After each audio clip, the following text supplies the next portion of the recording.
बिस्मिल्लाहिर्रहमानिर्रहीम। दयावान और कृपाशील ईश्वर के नाम से। मेरे प्रिय देशवासियों, बुजुर्गों, भाइयों, माताओं, बहनों और मेरे युवा साथियों, आज पूरी दुनिया कोरोना वायरस कोविड-19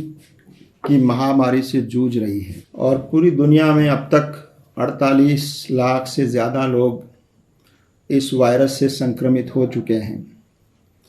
3 लाख से ज़्यादा मौतें अब तक हो चुकी हैं पूरी दुनिया में। हमारा देश भारत भी इस महामारी से जूझ रहा है और अब तक 1 लाख से ज़्यादा लोग इस वायरस से प्रभावित हुए हैं और 3000 से ज़्यादा मौतें अब तक भारत में हो चुकी हैं। हम बराबर देश में लॉकडाउन की प्रक्रिया से गुजर रहे हैं और अब चौथा लॉकडाउन भी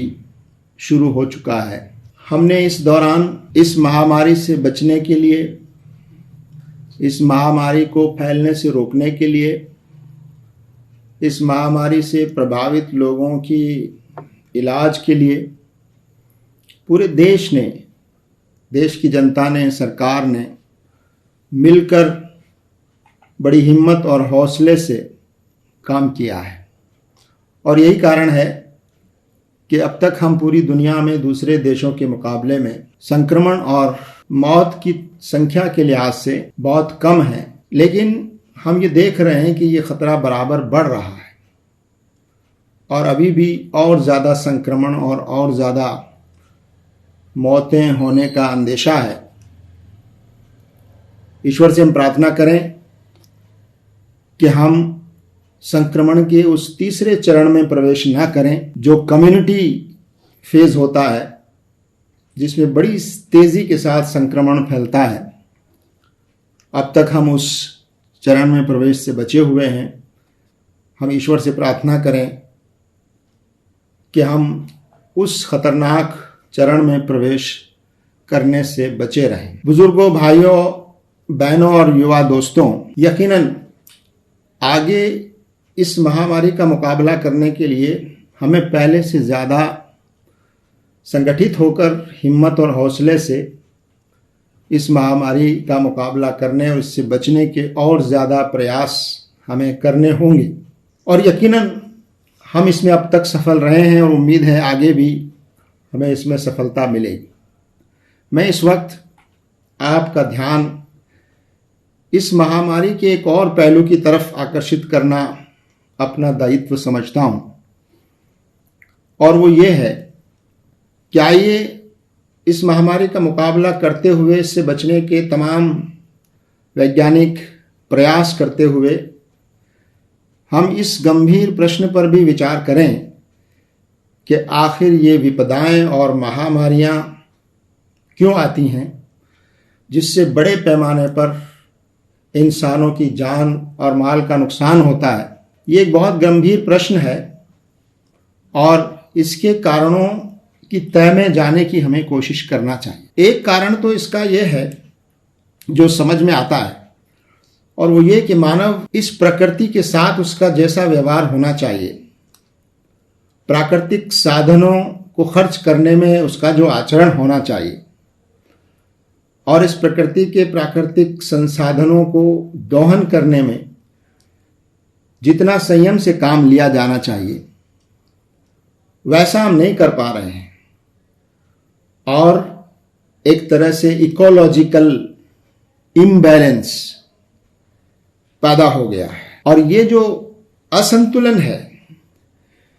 ये असंतुलन एक सीमा से जब बढ़ जाता है और प्राकृतिक संसाधनों का दोहन एक सीमा से आगे बढ़ जाता है तो फिर प्रकृति एक वैज्ञानिक प्रतिक्रिया करती है और वैज्ञानिक प्रतिक्रिया के तौर पर हम देखते हैं कि धरती के अलग अलग हिस्सों में अब तक पूरी दुनिया में बड़े बड़े भूकंप आए, बड़े बड़े सैलाब, पानी का तूफान आया और समंदर के तूफान आए और अकाल पड़ा और इसी तरह की महामारियां आती रहीं और जिससे बड़ी संख्या में इंसानों की जानों का नुकसान हुआ और माल का भी नुकसान हुआ। तो एक कारण तो ये समझ में आता है, जिस पर हम विचार करते भी रहते हैं, कि प्रकृति के साथ हमारा जो संबंध होना चाहिए और इस वातावरण को और प्राकृतिक संसाधनों को दोहने में हमको जिस संयम से काम लेना चाहिए, वो करने में हम असफल रहे। और इसी कारण प्रकृति के खिलाफ ये जो जंग मानव जाति ने छेड़ दी है, उसकी एक वैज्ञानिक स्वाभाविक प्रतिक्रिया, जब एक सीमा से आगे ये असंतुलन बढ़ जाता है तो ये प्रकृति देती है और उसके नतीजे में ऐसे हालात पैदा होते हैं। लेकिन एक और कारण जो इससे भी ज़्यादा महत्वपूर्ण है मेरी निगाह में, और जिसकी तरफ हमारा ध्यान बहुत कम जाता है, और वो ये कि इंसान का आचरण, इंसान के जीवन के जो मूल्य हैं, जो सृष्टि के सृष्टा ने हमको दिए हैं और जिन मूल्यों पर ये सृष्टि और मानव समाज और ये मानवता कायम है, वो है नैतिक मूल्य। इस समाज में न्याय का कायम होना, इस समाज में शांति का स्थापित होना, इस समाज में अन्याय और अत्याचार का समाप्त होना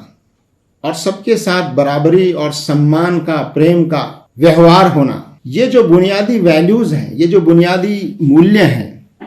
समाज के, जो सृष्टि के बनाने वाले ने मानव जाति के लिए समय समय पर अपने ईश दूत और संदेष्टाओं के माध्यम से और ईश्वरीय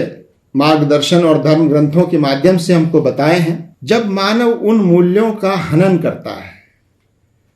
जब व्यक्तिगत रूप से ये नैतिक मूल्यों का पतन होता है और जब समाज में बुराइयां आम होने लगती हैं व्यक्तिगत रूप से भी, और इससे आगे बढ़कर जब सामूहिक रूप से समाज में उन सामूहिक मूल्यों का हनन होने लगता है, कि जब एक ताकतवर गिरोह, एक वर्ग जो शक्तिशाली है, वो कमजोरों पर अत्याचार करे और समाज में प्रेम के बजाय नफरत फैले, इंसानी सम्मान और गरिमा को नुकसान पहुंचाया जाए और इंसान इतना स्वार्थी हो जाए व्यक्तिगत रूप से भी और सामूहिक रूप से भी, कि इस समाज में अन्याय, अत्याचार और शोषण जब आम हो जाए, एक सीमा से बढ़ जाए,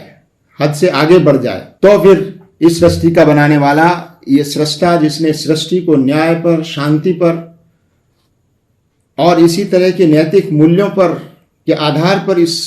सृष्टि को, मानव समाज को बनाया है, उसकी एक प्रतिक्रिया होती है और वो चाहता है कि इंसान एक बड़े खतरे से बचे और बड़े नुकसान से दो चार होने से पहले उसे सचेत कर दिया जाए। एक और पहलू इसका यह है कि जब समाज में शासक वर्ग और जो लोग शासन के जिम्मेदार हैं, वो जब अपनी जिम्मेदारियां निभाने में नाकाम हो जाएं, वो जब लोगों के साथ न्याय करने के बजाय अन्याय करें, पक्षपात करें, लोगों के सम्मान और गरिमा को नुकसान पहुंचाएं, इंसानी समाज को अपने राजनीतिक स्वार्थों के लिए बांटने की कोशिश करें, प्रेम और सद्भाव की जगह नफरत का माहौल आम हो, तो ये जो मूल्यों का हनन है, ये हनन भी ईश्वर के प्रकोप का एक माध्यम बनता है। हमारा ईश्वर, हमारा सृष्टा दयावान और कृपाशील है। वो हम पर अन्याय नहीं करना चाहता, वो हमें तकलीफ भी नहीं देना चाहता, वो अपने बंदों को कष्ट में नहीं देखना चाहता, लेकिन वो ये बात भी पसंद नहीं करता कि इस धरती पर अन्याय हो, इस धरती पर अत्याचार हो, इस धरती पर शोषण हो, ताकतवर कमजोरों को सताए और जो बुराइयां हैं वो बुराइयां आम हो, जो नैतिकता है, नैतिक मूल्य है, उनका हनन हो और उसके मुकाबले में बुराइयां आम होती जाए। तो ईश्वर, हमारा सृष्टा, जो हमसे बेहद प्रेम करता है, हम हमारे लिए दयावान है, वो हमें बड़ी तबाही और बड़े खतरे से बचाने के लिए ऐसी विपदाओं के माध्यम से हमें बड़ा खतरा आने से पहले वो हमें सचेत करता है। और इन विपदाओं में एक संदेश छुपा हुआ है और वो संदेश ये है कि हम वक्त के आने से पहले, वो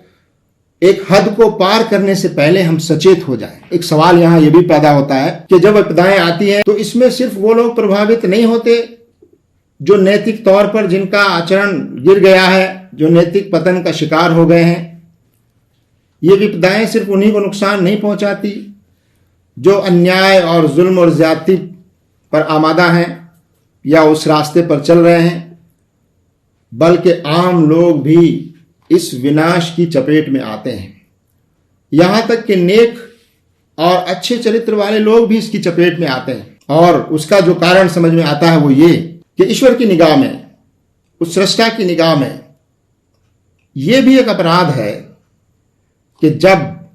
धरती पर समाज में बुराई आम हो रही हो, जब समाज में अत्याचार आम हो रहा हो, जब एक वर्ग के जरिए से दूसरे वर्ग पर अत्याचार हो रहे हों, जब इंसानी गरिमा को तार तार किया जा रहा हो, जब लोगों के बीच नफरत और द्वेष को फैलाया जा रहा हो और शासक वर्ग भी अपने शासन को मजबूत करने और बर्पा करने के लिए, कायम रखने के लिए समाज को बांटता हो, अन्याय और अत्याचार का भागी बनता हो, और उस वक्त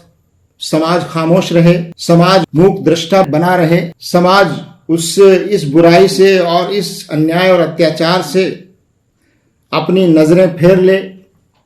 और उसको नजरअंदाज करे और संवेदनहीन हो जाए, तो ईश्वर की निगाह में यह भी एक बड़ा अपराध है। खामोश रहना, चुप रहना, बुराई के खिलाफ आवाज न उठाना, बुराई को रोकने की यथाशक्ति कोशिश न करना भी एक तरह से बुराई करने वाले और जुल्म और ज्यादती और अन्याय करने वालों का अपरोक्ष रूप से साथ देने जैसा ही है, और यह भी कोई छोटा अपराध नहीं है। इसलिए हम देखते हैं कि ये आपदाएं और ये विपदाएं जो आती हैं तमाम धर्म ग्रंथों में, ईश्वरीय दर्शन में और ईश्वर के अंतिम मार्गदर्शन कुरान में और ईश्वर के तमाम संदेष्टा जो अब तक आए, और ख़ास तौर से आखिरी पैगंबर हज़रत मोहम्मद सल्लल्लाहु अलैहि वसल्लम, इन सब ने इसकी तरफ इशारा किया है कि जब समाज में बुराइयां एक हद से आगे बढ़ जाएं, जुल्म और ज्यादती आम हो जाए और उसे रोकने का प्रयास न किया जाए और आम लोग उसके बारे में संवेदनहीन हो, तो हमारा दयावान और कृपाशील ईश्वर, जो हमें तकलीफ में नहीं देखना चाहता, इसके बावजूद वो हमें बड़े खतरे और बड़ी तबाही और इस दुनिया के बाद आने वाली जो परलोक है उसमें बड़ी नाकामी और असफलता से बचाने के लिए वो मानव समाज को सचेत करता है। मानव समाज को ऐसी आपदाओं और विपदाओं के माध्यम से एक संदेश देता है। तो आइए हम इस मौके पर, जहां इस आपदा और विपदा जो कोरोना की महामारी की, जिससे हम सब घिरे हुए हैं, उससे बचाव करने के साथ साथ हम इस पहलू पर भी गौर करें और इस पहलू पर भी गंभीरता से विचार करें कि व्यक्तिगत रूप से हमसे कहाँ गलती हो रही है, व्यक्तिगत रूप से हमारे आचरण में कहाँ कमी आ रही है, व्यक्तिगत रूप से हमको अपने सृष्टा का जो के आगे समर्पण की भावना और सृष्टा के बताए हुए रास्ते के मुताबिक जीवन बिताने में हमसे कहाँ चूक हो रही है। व्यक्तिगत रूप से हम उस पर पश्चाताप करें और व्यक्तिगत रूप से भी अपने आचरण को सुधारने का प्रयास करें। और इस मौके पर हम सामूहिक तौर पर भी इस पर मंथन करें, सोचें कि सामूहिक रूप से, सामाजिक रूप से हमसे क्या भूल हो रही है, हमसे क्या त्रुटि हो रही है, प्रकृति के किन नियमों की अवहेलना हो रही है, प्रकृति के जो मूल्य हैं समाज के, उन मूल्यों को नुकसान पहुंचाने की जो कोशिशें हो रही हैं, उन कोशिशों को रोकने का जो प्रयास हमें करना चाहिए, वो प्रयास हम नहीं कर रहे। जो ताकतवर वर्ग है या जिनके हाथ में शासन और सत्ता है, उनको भी इस पर विचार करने की जरूरत है कि उनसे कहाँ चूक हो रही है और उनका जो दायित्व है वो दायित्व पूरा करने में कहाँ वो कमजोर हैं। और ये विपदाएं हमको ये सोचने का मौका दे रही हैं कि हम में से हर एक व्यक्तिगत रूप से, सामूहिक रूप से,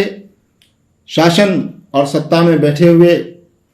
लोग भी इस पर विचार करें और अपनी गलतियों और अपनी त्रुटियों की विवेचना करें और पश्चाताप करें और अपने आचरण को सुधारने का हम प्रयास करें। अगर ऐसा हम करेंगे तो हमें आशा है कि हमारा दयावान ईश्वर हम पर विशेष कृपा करेगा और इन आपदाओं विपदाओं में जो संदेश छुपा है, जो चेतावनियां छुपी हैं, उन चेतावनियों और संदेश को समझकर हम अपने व्यक्तिगत आचरण का और सामूहिक आचरण में सुधार करने का हम प्रयास करें। मैं ईश्वर से प्रार्थना करता हूं कि ईश्वर हमारी मदद करे, हमारा मार्गदर्शन करे और इस बड़ी विपदा और आपदा के समय में हम पर विशेष कृपा करे और हमें पश्चाताप करने और अपनी गलतियों और त्रुटियों को सुधारने का हमें अवसर दे, ताकि हम ईश्वर के इस प्रकोप से भी हम बच सकें और हम उस रास्ते को अपना सकें जो रास्ता हमारे सृष्टा ने हमको बताया है, और उन मूल्यों को अपने व्यक्तिगत जीवन में और सामूहिक जीवन में स्थापित कर सकें जिन मूल्यों पर ये समाज कायम है और इस सृष्टा ने, हमारे सृष्टा ने जिन मूल्यों पर व्यक्ति को और समाज को बनाया है, उन मूल्यों को स्थापित करने की हम कोशिश करें। शुक्रिया, धन्यवाद।